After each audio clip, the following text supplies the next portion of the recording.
what you call a repeat offender. I repeat, I will offend again. I get my orders from a higher source. Shut up, asshole. Shut up.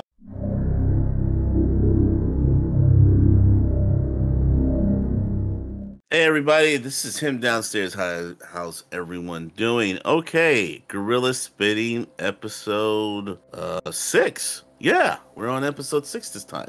And I said I was thinking this one would be like from the rest would be a little bit more beefier or or a little bit long-winded. I know I can talk your brains out. But anyway, this time I wanted to talk about, give you a little bit of background story about myself and about, hey, besides what I've been doing the past, let's say 20 something years, as far as like, what do you do socially? Are you married? Do you have any children? Do you have a girlfriend or whatever it is? Okay.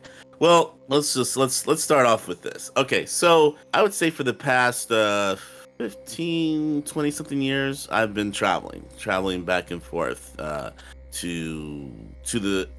been traveling abroad. And when I mean that, overseas. I've been to several different countries, and then within those countries, I've, let's say, had relationships.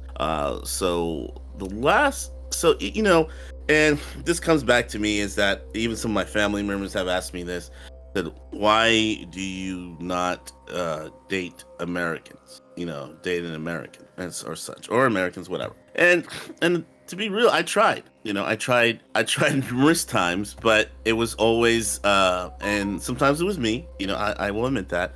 Sometimes it was a situation where I don't know. It was damn. I can't put a finger on it. I mean, I could be real. Like some of the women that I dated had kids, and I didn't have kids, and at the time, and I don't know. They seem to always use the kids as a crutch, and to be honest, I don't know. I wanted to have kids, and I felt that if I dated someone who was constantly always using, and I'm being very, I guess I can be considered shallow, but if I always, let's say this, if I considered dating someone who had kids and they kept using that as an excuse, what happens if we have kids?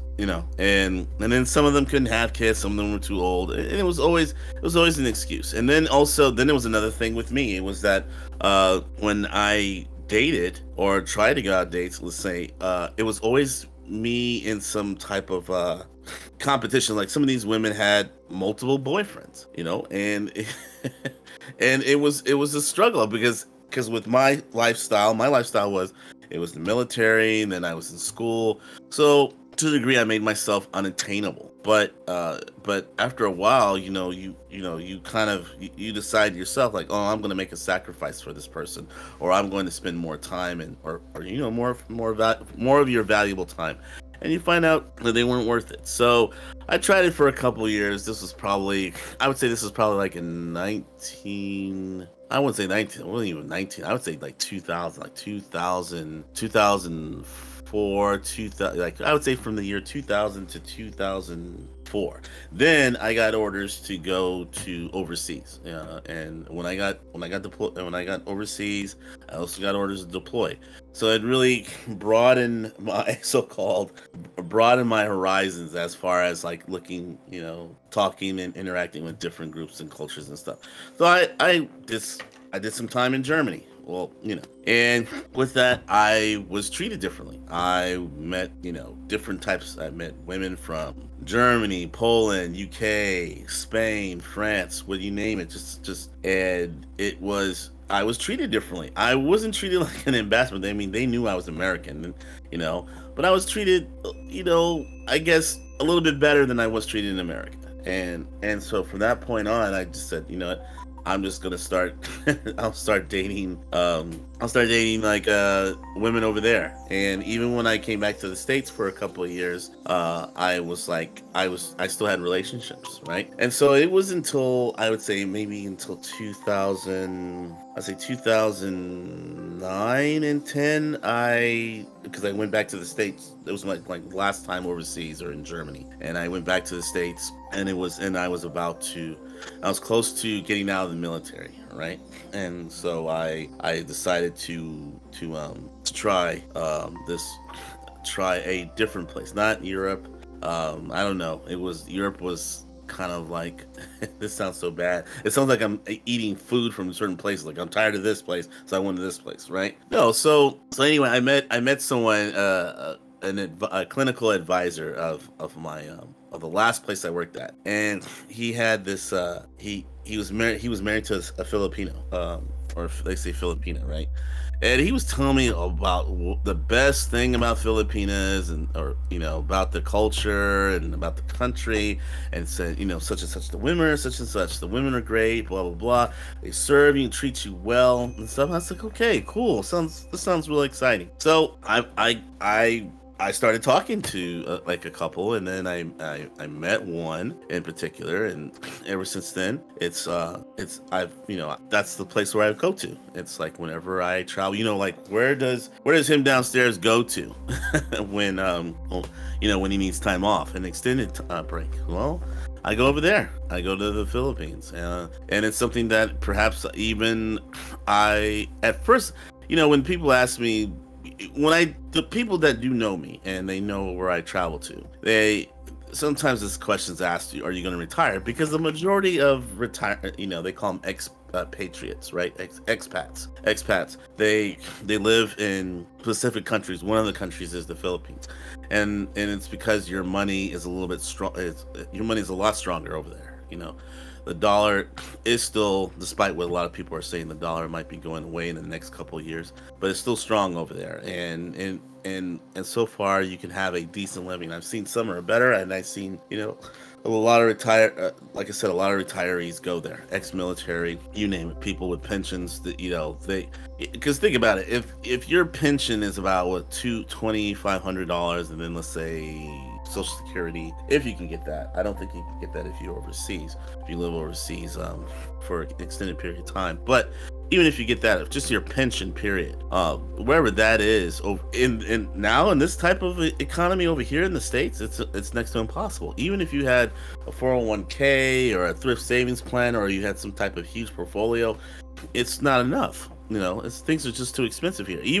And this is stuff and I'm talking about stuff pre-COVID. I'm not even talking about now. Now it's too much. But over there, it's not. You can maintain a specific lifestyle. I mean, there's some changes you have to go through because the infrastructure is different from there.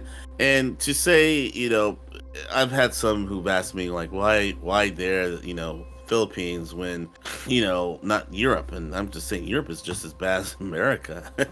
I'm not talking about like the type of women. I'm not even on that now. I should have just switched gears on that. It's more of just the economy. But for me, traveling for me, and I can probably put this back, traveling for me has always been one of the I would say I could say one of the things I look forward to when relaxing. I've been to oh gosh, I've been almost all over. I mean, I've had like 2 passports, and they're full with stamps. 2 old passports filled with stamps, and they got and then I have this new one. So I've been to places like Russia, Japan, Africa.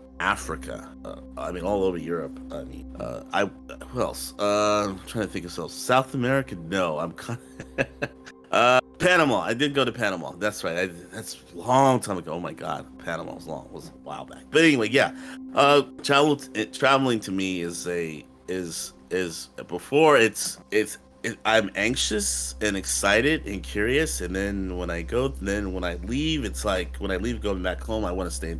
It's kind of like I miss it. It's kind of like I don't know. It's kind of like a woman. It's kind of like a nice woman you've been with, and you had an exciting adventure, an exciting experience, and then when you leave, you kind of like, oh, you fall in love with that person, or to me, the country, whatever. So anyway, some of my friends will ask me, so if like the Philippines, so you plan to move there, and I'm just like, well, at first I was kind of like, no, I didn't want to. I really didn't want to, because I don't know, it was kind of like I'm a patriot, and what I mean by that, I like America. I like America for the comforts that it provides me.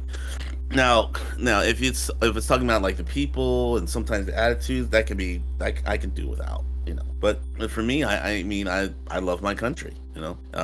But as far as like maintaining a suitable living, you know, and to a degree, I mean, with the jobs that I have and the education I have, I can still maintain that. But I think overseas, it's a lot easier, you know, and then I have to put things into perspective like health and, you know, yeah, I'm a disabled veteran, and to some degree, there's a lot of things that I have, you know, that are going on with me that if I was in I would say not sedentary, if I was in a different place than I was now, some of those, I know I'd be in a lot better frame of mind, you know. I know I work a lot, but you know, whatever. So anyway, so then I told my coworker, and this was hilarious. The subject came up and about traveling, and I was talking to one of my coworkers, was talking about, you know, getting traveling, and he asked me about my passport, you know, and then he started saying, oh, you must, okay, so you're like a passport bro. And I said, what, you know, what is that? And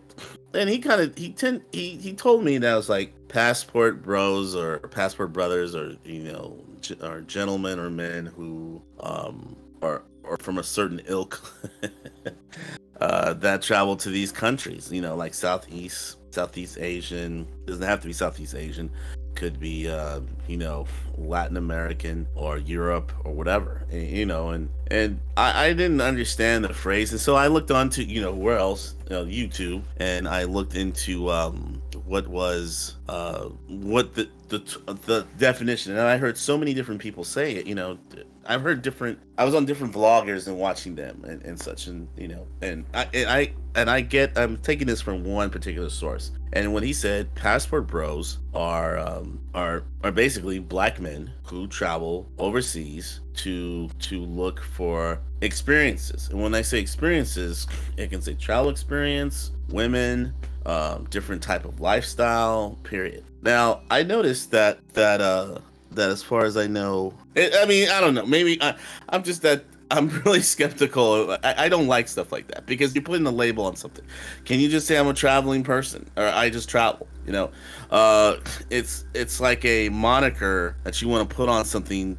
To me, is a moniker that you want to put on a person, and someone, it makes fun of them or demeans them. And so when I hear passport bro, and then like a lot of times you hear the word bro, like brother, you know, bro, like, you know. First of all, I don't like that. Anyone calls me bro, that's not my bro. We stop that brother shit, because we're not brothers. Okay, we're not brothers. You don't even know me. Don't. Okay, that I don't know. That personally kind of, that's a pet peeve of mine. I don't like that. But when I started watching these things and watch what these commenters or these vloggers were saying on YouTube, I was just like damn, you know, it seems like a lot of these guys just go.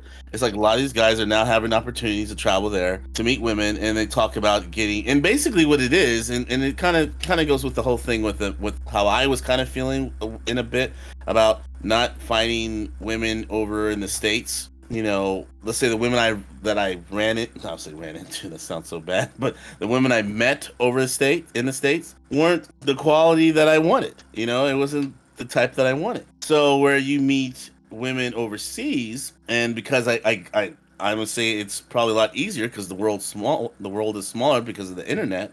You have a lot of these interactions, so you can meet someone and have a relationship or talk to someone. So now people are extending that communication to a way now that you can have a relationship, you know, an actual physical relationship, you know, with what's, you know, overseas and such. So but a lot of, you know, but a lot of these YouTubers I was watching, and people would talk about it, it just seemed like all of them was, it seemed like it was more of a of, oh well, I'm gonna get this girl, then get this girl, then get this girl, and you know, do this, and then not even talking about marrying them, or not even talking about staying with them. Just, you know, try to see if it's gonna work out, and then hop on to the next one. And then sometimes they would bring their attitudes or personalities with them. I mean, it's just expected. But then so then there was always this back and forth. And so when I started noticing not just the men doing that, or, you know, men doing that and such, I started noticing some of the women from these countries would throw a lot of pushback on them, and which to a degree, I wouldn't say that they're wrong or they're right. I would say to a mix, I would say they're both right and they're both wrong. I expect certain people not to like that. Certain people are about their country. They don't like foreigners for whatever reason it is. Yeah, and I felt that what was something that was exclusive is now accessible to anyone. And when you have things that are accessible to everyone, there are people who will abuse it. It's natural. And so when I would hear the title Passport Bro, I don't know, I'm immediately I tune that out because for me, being in the military and let's say being a so-called original passport bro, if you want to say that, no one ever had it. Not many people had issues with it, but since it's a term now used in the internet or let's say YouTube and or Facebook and those factors, that they want to put that down. And I even noticed, and a lot of times I noticed that too with these experience, these so-called experiences or such, where they would, you meet women and they would say, oh, the women here are like this and they're top this because they're exotic and such. And I'm like, dude, they have the same issues or the same wants and needs and desires as the women over here, over here in America. So it really is pick your poison. So when I noticed that, and even when I was dating before, when I was dating overseas, I noticed the women I was dating overseas were having some of the same issues, and I was running into the same issues. And so I started realizing that the problem was not the problem. I wouldn't say a problem, but I realized that it was me who needed to change. Because I was meeting the same type of women over here than I was over there. It's not like, oh, everybody's Christian, because you have some people that will say, you'll have some men that will say, oh, it's the women's fault, and then you have some women say it's the man's fault, and then you will have some from the different sexes will say both. It's the man and the woman's fault. I personally believe that in order for you to have what you desire, you have to change things, change habits with you as the individual, and then learning. And then not only that, if you're planning to travel abroad, if you're planning to, let's say, live abroad and such, you need to learn about their culture. If you really want to let's say, I would say, have a relationship and such with a person from a different culture, learn about their culture, learn their language, that's a start, because then that way you will know where they're coming from. I understand it. Believe me, I met women that most of them speak English, but to really understand what they're going through from, let's say, their point of view, you can't just always rely on, oh, they speak English, so I know from an English standpoint how they feel about certain things. No, it's not necessarily that, because yes, mostly everyone has the same wants, needs, and desires, and then everyone has the same, they deal with things like, what makes them upset, what depresses them and stuff. But when you learn from their culture that they look at things from a different lens than how you see it, then then you're able, and then, let's say you speak their language, from what point of view, a little bit more about them and their point of view.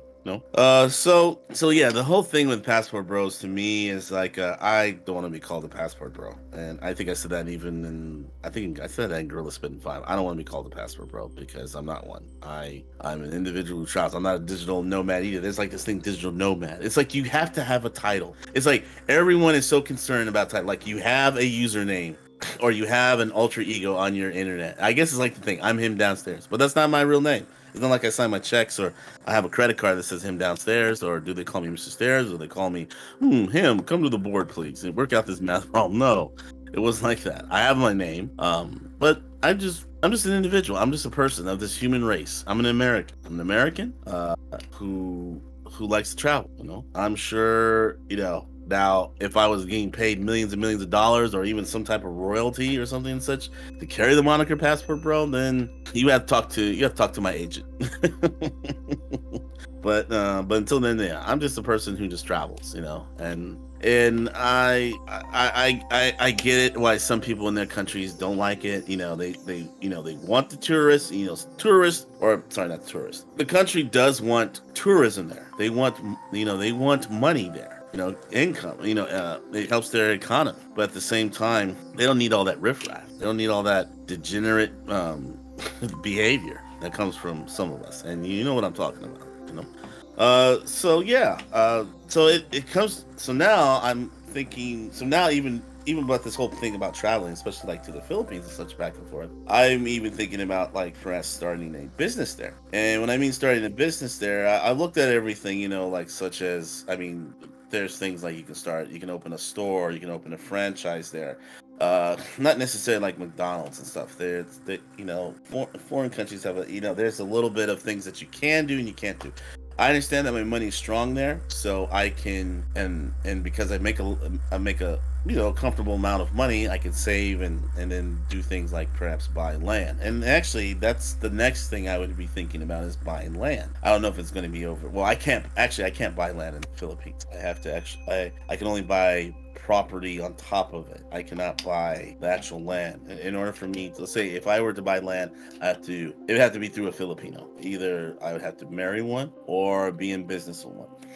So, or be partner with one or whatever. So yeah, I am thinking about it. Thinking about perhaps, not just for the business aspect, but just for health and, to sustain my livelihood a little bit longer. I am thinking about that, like travel, like I would say live there, live abroad, maybe a few months over there and then maybe 6 to 8 months over here in the States, because I still work. The goal for me is to work remotely in the next 3 to 5 years. That's what I'm looking forward to. And who knows? Maybe or fuck it. Maybe I'll just own a farm in the middle of Oklahoma. I've looked over there. I've seen some stuff. I've seen some land over there and just live there. And own some chickens and some chickens and some cows or something. Yeah, I don't know. I mean, I don't know. It's just like I lived in the city or part of the city of a suburb for a while, and I don't know. I'm just tired. I'm just tired of it. I just like a different lifestyle than what I have now. I mean, I like the work I do. Don't get me wrong. I like the work I do. I like the friends I have socially. The ones that I communicate with, on a frequently. But most of my friends, they're not even in the same city as I'm in. Some of them are in a different country. So it's not like if things were to change, my location were to change, I'd lose my friends. No, probably not. I'd still be around them and such. But so that I think like I said, the next 3 to 5 years, that's what I'm looking forward to is doing that. And then hopefully things will work out. So anyway, look forward to the next exciting episode. Next exciting Gorilla Spitting episode. We'll probably talk a little bit more about perhaps a little bit more heated debate. What's actually going on now is my political affiliations, or how I view politics, and especially because I think that's a juicy topic. And then I'm going to explore some other things, like not maybe in the following episodes about guns, one of my favorite pastimes, and actually probably go to a gun range and show some stuff. Okay, so you can catch me on that's Gorilla Spitting. You can catch these. I drop these every couple weeks. But then you can also catch me on my gaming channel, Him Downstairs, on YouTube, HIMDWNSTARES. You can catch me on Instagram and also on Twitter. And I hope you guys enjoyed this. I enjoyed it. I'm sorry about the last one I recorded. I was so sick. Kind of sick today. I was supposed to even stream yesterday, but yeah, we're gonna do it again. All right, I'm done.